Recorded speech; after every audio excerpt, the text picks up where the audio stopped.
সুপ্রিয় দর্শক, আসসালামু আলাইকুম। আজকের আলোচনা করব কামলা নেবা হলদে।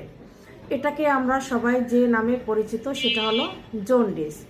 তো আজকাল শিশুর জন্মের পরই অধিকাংশ শিশুরই এই জন্ডিস দেখা যায়। শিশুর জন্মের 3-4 দিন পরেই এই জন্ডিস শিশুর দেখা যায়। তো শিশুর অনেক সিমটম দেখা দেয়, যেমন শিশুর সমস্ত শরীর হলুদ বর্ণ ধারণ করে, শিশুর চোখও হলুদ বর্ণ ধারণ করে। তবে এই সাধারণ জন্ডিসের কারণে শিশুর প্রস্রাব হলুদ বর্ণ হয় না। তো এটা এই জন্ডিস যদি দেখা দেয় তাহলে এটা প্রথমে একটু কয়েকদিন আপনারা ওয়েট করতে পারেন।